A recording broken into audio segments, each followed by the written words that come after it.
Amém, irmãos. Amém. Boa noite a todos mais uma vez, né? Para todos que estão reunidos aqui nessa live, nessa noite, para juntos adorarmos ao nome santo do Senhor Jesus.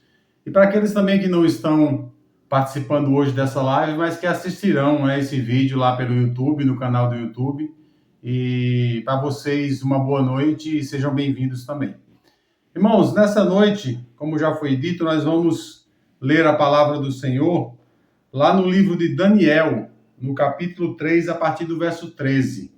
Eu vou ler em partes, tá? Vou ler uma parte, nós vamos falando sobre o assunto, vamos ler mais uma parte, até o Senhor nos dirigir pelo seu Espírito Santo ao começo, meio e fim dessa palavra que Ele colocou em meu coração, que já está lá há algumas semanas. Nós não tivemos oportunidade de estar juntos semana passada por conta de problemas aí técnicos, a gente não conseguiu fazer a live, mas estamos de volta hoje, em nome de Jesus, a palavra será pregada para a glória de Deus. Amém? Então ali, irmão Pedro, uma bênção, sejam bem-vindos. O hino diz, irmãos, né, o Mistófilo do hino diz que profetas, né, já estão lá nos esperando, os profetas e patriarcas já estão no céu a nos esperar. Que coisa boa isso, né? Diferente de como muitos creem que ainda não existe salvação, lembrando só que Deus, ele é o Deus de vivos e não o Deus de mortos, né? Ele disse, eu sou o Deus de Abraão, de Isaac e de Jacó. Ele não disse que seria o Deus, ou que foi, ele disse que é. Então, no espaço-tempo, Deus penetra como Deus. E nós sairemos do espaço-tempo para ir estar com Deus num lugar onde não há mais espaço-tempo. A eternidade, onde o eterno é agora, não é amanhã, não é depois. Então lá não há contagem de tempo, não há passado, presente nem futuro, o é agora. Então ele é Deus de vivos. É por isso que o hino diz que profetas e patriarcas já estão nessa eternidade aguardando aqueles que estão vivos, né? Isso tem tudo a ver com o que a gente vai falar hoje, né? Graças a Deus por isso. A palavra de Deus diz assim, irmãos, lá no verso 13 do capítulo 3 de Daniel. Então Nabucodonosor, com ira e furor, mandou chamar Sadraque, Mesaque e Abednego, de sorte que esses homens foram levados à presença do rei. Disse-lhes Nabucodonosor, é de propósito, ó Sadraque, Mesaque e Abednego, que vós não servis aos meus deuses e nem adorai a estátua que mandei construir? Agora, quando ouvirdes o som da trombeta, do pífaro, da citra, da harpa, do saltério e da gaita de fole e de toda sorte de instrumentos musicais, estáis prontos para vos prostardes diante da minha estátua, pois isso será melhor para vocês. Mas se não o fizeres, sereis lançado na mesma hora na fornalha de fogo que arde. E quem é Deus que vos poderá livrar das minhas mãos? Irmãos, não percam aí o time, deixa aí, tá? A Bíblia diz aqui em Daniel capítulo 3 que Nabucodonosor, né, no furor de sua glória, de sua imagem, mandou construir uma estátua gigante num dos vales da Babilônia, a cidade da Babilônia. Essa estátua tinha 25 metros de altura e 2,5 de largura. Ele mandou construir e ele mandou que todas as províncias da Babilônia se reunissem ali e adorassem aquela estátua. E o homem que não adorasse aquela estátua iria ser lançado na fornalha de fogo. Na Babilônia tinha uma fornalha de fogo, era um dos pecados, era um dos castigos para os pecados capitais que existia na Babilônia. Uma era a fornalha de fogo, outra era a cova dos leões. Então quem não era lançado na cova dos leões e na fornalha de fogo quando desobedecia a Nabucodonosor, tinha que fazer o que ele mandasse. E ele mandou que todas as pessoas se prostrassem e adorassem. Só que tinham homens de Deus ali, que tinham sido levados como escravos, que não se prostraram diante da estátua. Cedraque, Mesaque e Abednego, que eram amigos e irmãos de Daniel, resolveram não se prostrar diante daquela estátua. E Nabucodonosor ficou sabendo disso, que tinham homens ali que não queriam se prostrar e adorar a estátua que ele tinha construído. E ele trouxe aqueles homens até eles e diz: olha, é de propósito que vocês estão fazendo isso? Dei para vocês privilégios no reino, tirei vocês do meio do povo de vocês, dos escravos, e trouxe para morar no palácio, para habitar comigo, para trabalhar diretamente para mim, e vocês não querem adorar a estátua que eu construí? Todas as pessoas da província se prostraram diante da estátua e só vocês três não vão fazê-lo? Pois bem, eu vou dar um alerta para vocês, que na verdade não foi um alerta, foi uma ameaça. Quando houver o toque dos instrumentos musicais que eu mandei preparar para que fosse adorada a minha estátua e adorado também a mim, quando vocês ouvirem esses instrumentos, se prostem diante da minha estátua e a adorem. Porque se vocês não fizerem isso, eu vou lançar vocês na fornalha de fogo. E aí Nabucodonosor faz uma pergunta, irmão. Uma pergunta bem cínica, por sinal. Quem é Deus para livrar vocês da fornalha de fogo? Olha o que ele pergunta. Quem é o Deus que vocês acreditam, que vocês creem, que possa livrar vocês da fornalha de fogo? Vamos continuar lendo? Verso 16. Responderam Sadraque, Mesaque e Abednego ao rei Nabucodonosor: não necessitamos de te responder este negócio. Se formos lançados na fornalha de fogo ardente, o nosso Deus, a quem nós servimos, pode nos livrar dela. E ele nos livrará também, ó rei, das tuas mãos.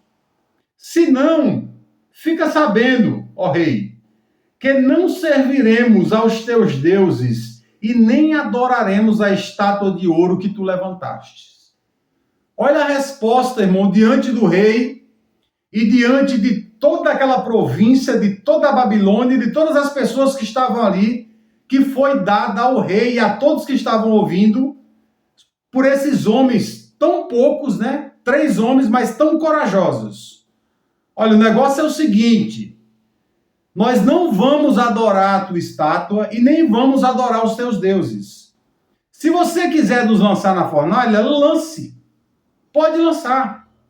Deus, ele é Deus o suficiente, se ele quiser, para nos livrar tanto da fornalha como da tua mão. Porém, se ele não nos livrar, nós continuaremos não adorando nem a tua estátua e nem aos teus deuses. Amém? Vamos continuar. Versículo 19. Então Nabucodonosor se encheu de furor e se mudou o aspecto do seu rosto contra Cedraque, Mesaque e Abednego. Ordenou que a fornalha se aquecesse 7 vezes mais do que se costumava.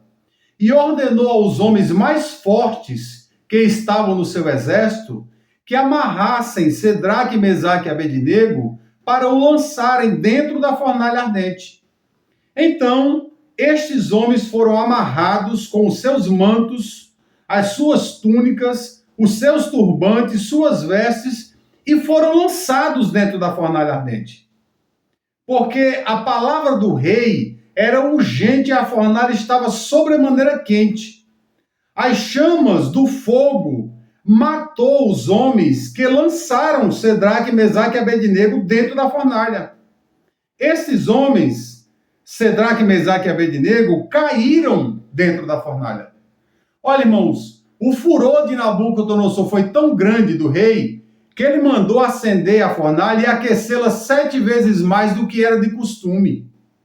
E mandou que amarrassem juntos os 3 homens. Não era para lançar um de cada vez, era para amarrar juntos. Amarraram juntos Cedraque, Mesaque e Abednego com os seus mantos, com a sua túnica. Amarraram eles e ele pegou os homens mais fortes que tinham ali no exército, suspenderam esses homens, levaram até a fornalha e o lançaram dentro. E a Escritura Sagrada diz que à medida que esses homens lançaram Cedraque, Mesaque e Abednego dentro dessa fornalha, que estava sobremaneira quente, acendida e aquecida 7 vezes mais, os homens que carregavam Cedraque, Mesaque e Abednego foram mortos só com o bafo do fogo que saía da fornalha. Será que estava quente o negócio? Então, o fogo que saiu da fornalha, à medida que eles jogaram e foi lançado para fora, queimou os homens que os lançaram lá dentro. Mas como ficou a situação de Cedraque, Mesaque e Abednego? Vamos continuar lendo para a gente ver? Versículo 24. Então o rei Nabucodonosor espantou-se e levantou-se depressa e disse aos seus conselheiros: não lançamos nós 3 homens atados dentro do fogo? Responderam eles ao rei: sim, é verdade, ó rei. Disse ele: eu, porém, vejo 4 homens soltos, que andam passeando dentro do fogo, sem nenhum dano. E o aspecto do 4º homem que vejo é semelhante a Deus. Então se chegou Nabucodonosor à porta da fornalha de fogo ardente e disse: Sadraque, Mesaque e Abednego, servos do Deus Altíssimo, saí, vinde. Então Sadraque, Mesaque e Abednego saíram do meio do fogo, ajuntaram-se os sátrapas, os prefeitos, os governadores, os conselheiros, contemplando estes homens, e viram que o fogo não lhes tinha causado nenhum dano no seu corpo, nem sequer um fio do cabelo da sua cabeça havia sido queimado, e também não havia cheiro de fogo sobre eles. Então Nabucodonosor disse: bendito seja o Deus de Sadraque, Mesaque e Abednego, que enviou o seu anjo e livrou os seus servos, que confiaram nele, pois não quiseram cumprir a palavra do rei, preferindo entregar os seus corpos e servirem e adorarem a qualquer outro Deus, senão o Deus verdadeiro, o Deus Altíssimo. Por mim, pois, é feito um decreto, pelo qual todo povo, nação, língua, que disser ou blasfemar contra o Deus de Sadraque, Mesaque e Abednego, seja despedaçado e as suas casas sejam feitas um monturo. Pois não há outro Deus que possa livrar como este. Então o rei fez prosperar a Sadraque, Mesaque e Abednego na província da Babilônia. Irmãos, os homens foram jogados na fornalha. Morreram aqueles que jogaram. E Nabucodonosor foi para a porta da fornalha, um pouco distante, para ver o que estava acontecendo lá dentro. E ele perguntou aos seus conselheiros: olha, nós não jogamos 3 homens amarrados lá dentro? Sim, rei, jogamos. Pois eu estou vendo 4 homens desatados e andando no meio do fogo. E o 4º homem que vejo não parece homem, é semelhante ao filho dos deuses. Era como se ele estivesse dizendo: o 4º homem que eu vejo está brilhando mais do que o fogo, está mais quente do que a fornalha. E o calor desse homem, ao invés de causar dano nos outros 3, faz refrescar a fornalha para que eles não sofram dano nenhum. O Deus de Israel, o Deus vivo, mandou o Senhor descer ali, irmãos, para livrar a vida de Sadraque, Mesaque e Abednego. Os homens caíram no forno e não tiveram um dano sequer, nem nas suas vestes, nem no seu corpo, e a Bíblia diz que nem um só fio de cabelo se queimou neles, e nem cheiro de fogo havia sobre eles. Então o Deus que está no céu é um Deus que livra. O Deus que está no céu é um Deus que liberta. O Deus que está no céu é um Deus em quem nós podemos confiar e não precisamos ter nenhuma dúvida de que Ele está conosco, e de quando Ele quer, Ele livra. Quando Ele decide livrar os seus, Ele envia o 4º homem para ter um encontro com Ele e o livrar de todo mal. E nós não temos dúvida nenhuma disso, porque nós vemos exemplos repletos, a Bíblia está repleta de exemplos sobre isso, de Jesus vindo ainda mesmo antes da encarnação, como Deus, como a palavra do Senhor, e livrando a muitos. Mas nessa noite, o que eu quero saber é que quando o 4º homem não vem, o que é que acontece? Ele veio, teve um encontro com Cedraque, Mesaque e Abednego no meio do fogo ardente, de uma fornalha de fogo aquecida 7 vezes mais. Mas e quando o quarto homem não está no meio e ele não vem? O que é que acontece? Lá em Atos 12, irmãos, está escrito que o rei Herodes prendeu alguns da igreja e mandou matar Tiago à espada. E vendo que isso agradou ao povo judeu, o fato dele ter prendido alguns e matado Tiago à espada, Tiago era um dos 12. Ele prendeu também a Pedro, guardou Pedro numa prisão fechada e com 16 soldados cuidando dele, 4 em cada camada do ambiente, para que ele não conseguisse fugir, para que ele não saísse dali, porque ele almejava, ele intencionava matar Pedro depois da Páscoa, porque já tinha prendido alguns, mataram Tiago, agradou os judeus. Então ele prendeu também a Pedro, que era um dos líderes da igreja naquele momento, e quem mais pregava a palavra, de quem mais saía poder e mais milagres aconteciam, e ele disse, olha, vou guardar isso aqui e matar depois da Páscoa. Mas a Bíblia diz, irmãos, que Deus enviou um anjo ali à noite na prisão, e ele tocou em Pedro, no tocar as algemas caíram, ele pegou, saiu com Pedro da cadeia e os soldados não o perceberam. Quando chegaram no portão que dava para a rua, o portão se abriu automaticamente e o resto da história os irmãos conhecem. Pedro foi livre, foi solto da prisão e continuou pregando o evangelho e a graça de Deus continuou sendo manifestada para o povo daquela época e para o povo daquele lugar. Agora eu pergunto a vocês, por que o quarto homem teve um encontro com Pedro e não teve com Tiago? Por que Pedro teve o privilégio de ser solto da prisão, de ser liberto por Deus? Deus mandou um anjo para libertar a Pedro e a Tiago Deus deixou Herodes matar a espada. Por que Pedro teve esse privilégio e Tiago não? Ou será, irmãos, que nós estamos entendendo a coisa errada, de uma forma errônea? Será que nós não estamos deturpando um pouco a palavra de Deus quando lemos e privilegiamos algumas pessoas por terem uma salvação da morte e outras não? Será que nós não estamos invertendo os valores? Sim, porque quando eu leio Paulo, eu vejo Paulo dizer que é incomparavelmente melhor morrer e estar com Cristo. Ele diz claramente, olha, é incomparavelmente melhor partir e estar com o Senhor. Porém, por causa dos propósitos que Deus ainda tem com a igreja aqui na terra, me convém ficar um pouco mais. Mas para mim, é incomparavelmente melhor partir e estar com o Senhor. Pedro, também na carta dele, quando ele escreve, ele diz, olha, Deus já me revelou até o dia que vem me buscar. Eu já sei até o dia que vou partir. E Pedro, quando diz isso, não diz chorando, não diz com agonia, não diz aperreado, não diz preocupado, não está dizendo para a igreja ficar triste, para a igreja vir dar abraço nele, bater nas costas, para a igreja dizer, não, Pedro, que não te aconteça isso. Ele diz isso com a maior naturalidade possível e diz feliz ainda. Ele está instruindo as pessoas a se preocuparem com a pregação do evangelho. Ele fala, olha, eu estou dizendo isso para vocês, mas daqui a pouco eu vou. Deus já me revelou que eu estou indo e quando eu estou indo, e até de que forma eu vou. Então continuem fazendo a obra.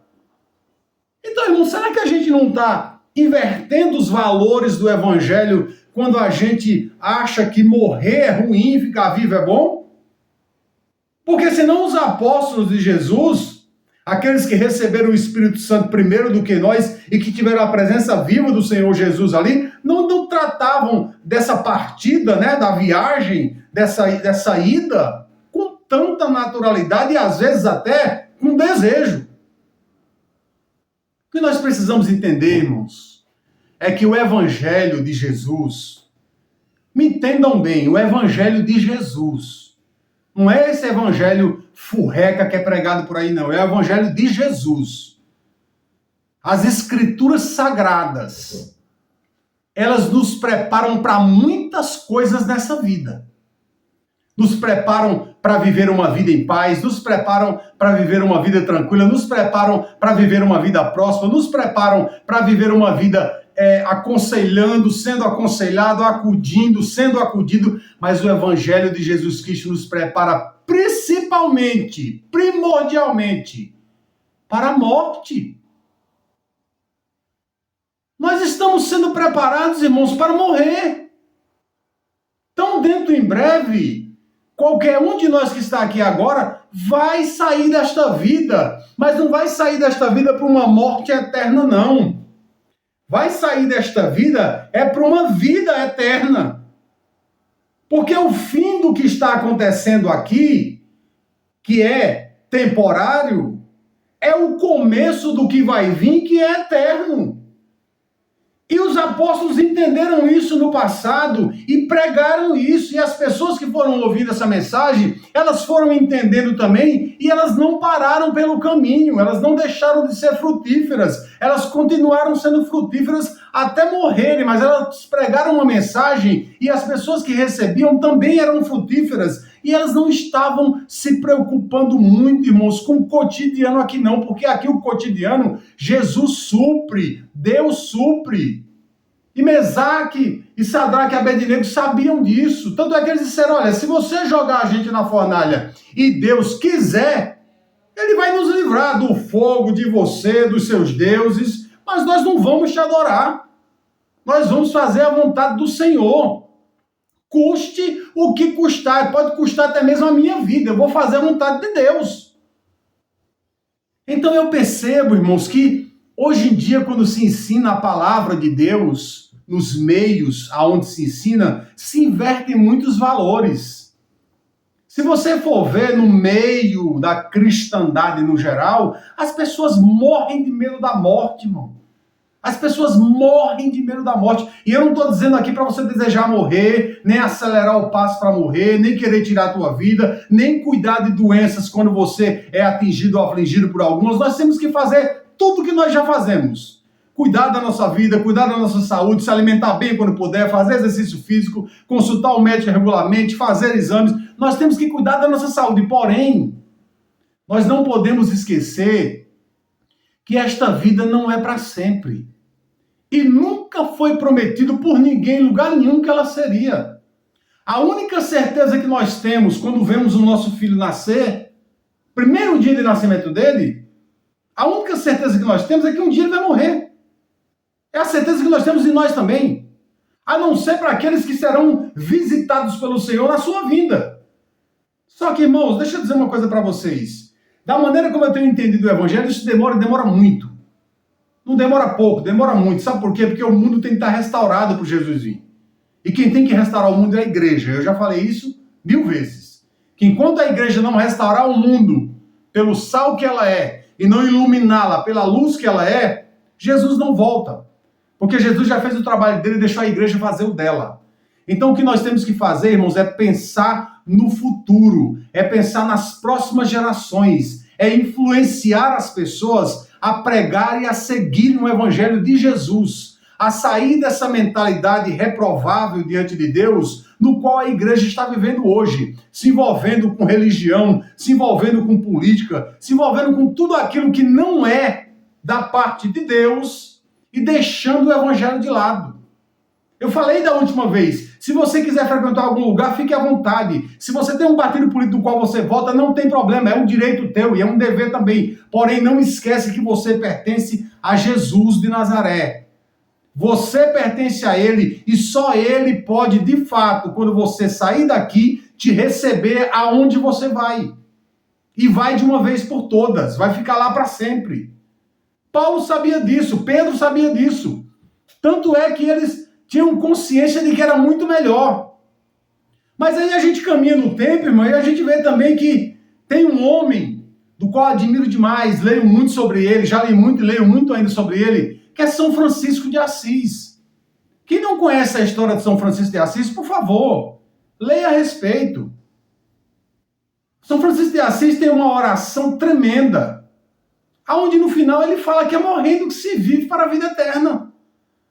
No final ele fala, é morrendo que se vive para a vida eterna. Se você não morrer, você não vai ter acesso à vida eterna. Ele fala, Senhor, fazei que eu procure mais. consolar que ser consolado, compreender que ser compreendido, amar que ser amado, pois é dando que se recebe, é perdoando que se é perdoado, e é morrendo que se vive para a vida eterna. Foi um homem que foi um exemplo, deixou os dogmas da igreja, era católico, deixou os dogmas da igreja, nunca abandonou a igreja católica, São Francisco, nunca, mas abandonou os dogmas da igreja para viver só o amor de Cristo. Abandonou os dogmas da igreja para viver o amor de Cristo. E o que ele viveu no amor de Cristo, ele viveu pelo outro. Ele se doou pelo outro. E depois de fazer tudo o que fez, ele ainda disse, é morrendo que se vive para a vida eterna. Então, irmão, se você for ler o Evangelho de Jesus, e se você for ver o exemplo de Jesus, perceba que Jesus nasceu, foi criado, cresceu, começou seu ministério, e ele sabia desde o princípio que ele ia para a cruz. Ele sabia que ele ia para a morte. E quando alguém queria seguir, ele dizia, olha, eu não tenho aonde reclinar a cabeça. Se você quiser vir, pós mim, pegue o seu carro novo e venha. Foi assim que ele disse? Pegue a sua mansão, sua casa nova e venha. Pegue os milhões que você tem no banco e venha. Bote lá o templo na sua cabeça e siga-me. Foi isso que ele disse? Não. Pegue a sua cruz e venha. Cruz é sinal do quê, irmão? De morte. Então não tem outro jeito de eu entrar na vida se não for por meio daquilo que São Francisco de Assis alertou a igreja. Olha, igreja, é morrendo que se vive para a vida eterna. Se é morrendo que se vive para a vida eterna, e quando eu morrer eu não vou levar absolutamente nada, só vou vestido se alguém tiver misericórdia de mim e me vestir, porque senão eu vou nu. É por isso que ele diz, Senhor, fazei-me instrumento de vossa paz. Onde houver ódio, que eu leve o amor. Onde houver ofensa, que eu leve o perdão. Onde houver discórdia, que eu leve união. E onde houver dúvida, que eu leve a fé. Onde houver erro, que eu leve a verdade. Onde houver desespero, que eu leve a esperança. Onde houver trevas, que eu leve a luz. Então, irmãos, olha que coisa maravilhosa. É para isso que Deus está preparando um povo aqui na terra. É para isso que Deus vem preparando um povo aqui na terra há 2000 anos, para ter essa consciência. Não é para você ir viver como São Francisco de Assis viveu, porque ele teve a peregrinação dele, ele teve a cruz dele, mas cada um de nós tem uma cruz. E se você deixar a cruz para trás no caminho, você não está seguindo Jesus. Então pega a tua cruz e segue-me. Vem, me acompanha, porque o caminho é um só. O caminho é um só. É o caminho da eternidade. Mas para chegar à eternidade eu preciso passar pela morte. É por isso que ele diz, não ajunteis tesouro aqui na terra. Não ajunteis tesouro aqui na terra, filhos, filhas. Sabe por quê? Porque aonde estiver o teu tesouro, ali também vai estar o teu coração. Tu vai estar apegado àquilo que tu fizer o teu tesouro. Então, em vez de ajuntar tesouro na terra, ajunta tesouro no céu.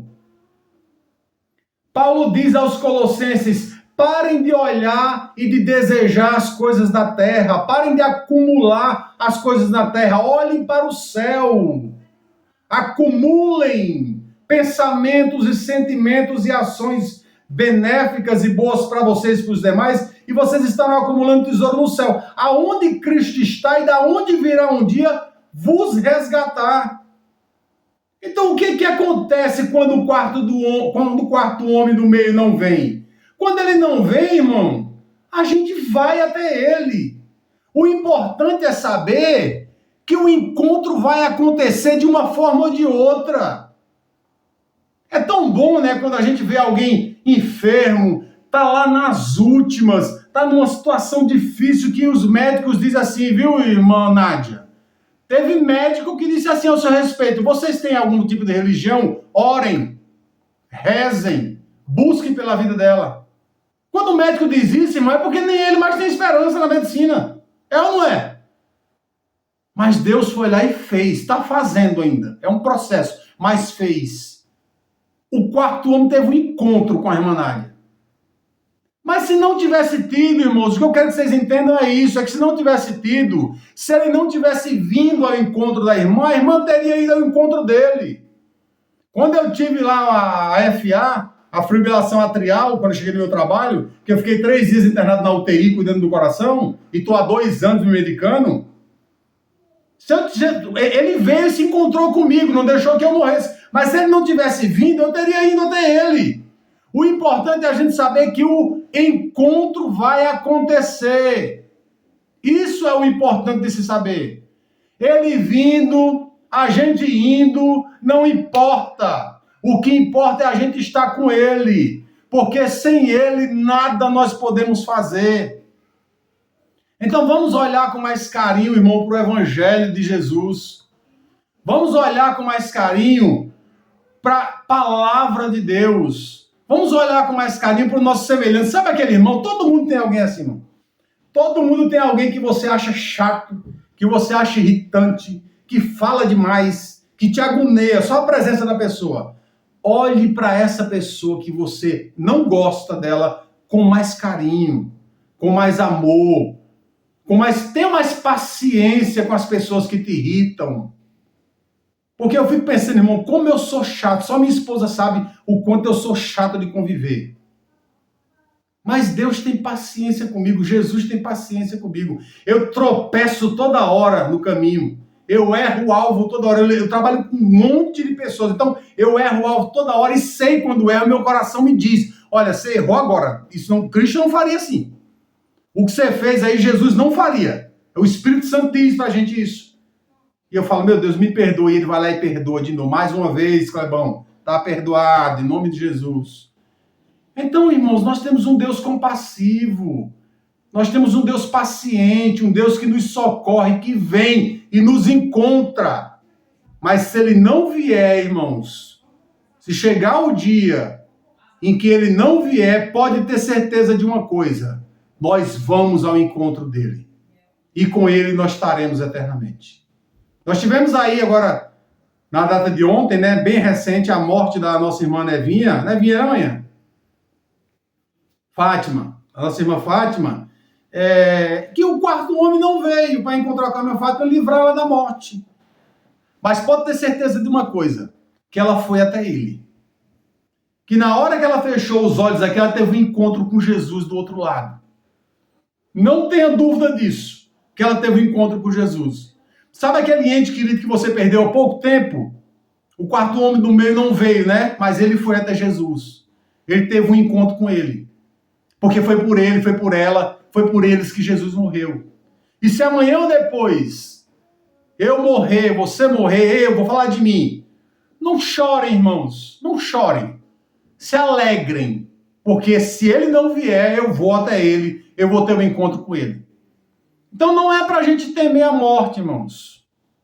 Não precisa desejá-la, porque se você não foi, viu, irmã Nádia? Se você não foi, é porque Deus tem obra com você na terra. Então conclua a obra do Senhor. Se eu não fui, há 1 ano atrás, 2 anos atrás, é porque Deus ainda tem obra comigo na terra. Então conclua a obra do Senhor. Porém, se a gente for, vamos falar como Paulo falou, é incomparavelmente melhor ir e estar com o Senhor. Porém, por causa da igreja, me parece mais aproveitoso eu estar aqui presente para continuar a obra de Deus.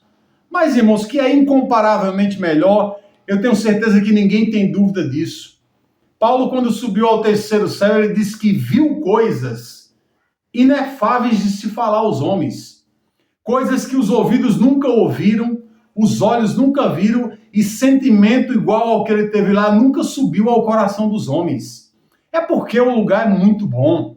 É porque as coisas são muito melhores. Então, quem sai dessa vida, irmão, de fato descansa, né? E é um descanso eterno. Vai estar sempre com o Senhor. De modo que, quando Nabucodonosor, né, o rei, fez aquela ameaça a Sadraque, Mesaque e Abednego, para eles não significou nada. Porque eles disseram, olha, o Deus que nós servimos vai nos livrar da tua mão. E se não, nós continuaremos adorando ao Senhor. Então, irmão, se Deus vier e me salvar e da morte eu continuar vivo, ou se não, eu vou continuar adorando ao Senhor. Quando eu for, continuem adorando ao Senhor e perpetuando aquilo que eu tenho dito, aquilo que eu tenho falado e aquilo que Deus tem ensinado a vocês através da minha pessoa. Mas a obra é para continuar. A obra não pode parar porque alguém se foi. Imagina quantas pessoas que pregavam a palavra, que viviam o evangelho, não morreram de 2000 anos para cá, e a obra não parou, porque a obra não é para parar, ela é para continuar. Então que Deus tenha compaixão e misericórdia de nós e nos faça, através do Espírito Santo, entender isso. Que o evangelho de Jesus nos prepara para muitas coisas nessa vida, mas a principal delas, a principal coisa pela qual o evangelho tem sido pregado e tem nos preparado, é para a morte. É para o encontro com o Senhor. É por isso que o trabalho não pode parar, porque enquanto vida eu tiver, nós temos que propagar essa palavra. Nós temos que ensinar isso. Adquira o que quiser adquirir, viva da maneira que você achar mais ideal, mais tranquila para você, porém não esqueça que tesouro, o único tesouro que permanece, que dura para a vida eterna, é o contato que você tem com o poder celestial, com Jesus. E o Espírito Santo de Deus comprova isso a cada dia em nossas vidas. É por isso que nós temos, irmãos, que a cada dia servirmos ao Senhor, da nossa maneira, do nosso jeito. E eu não quero nem saber onde é que você vai, o que é que você frequenta, eu quero saber que você serve ao Senhor. Servir ao Senhor, tá na espera dele, e tá o adorando como Senhor e Salvador da tua vida, é isso que você precisa.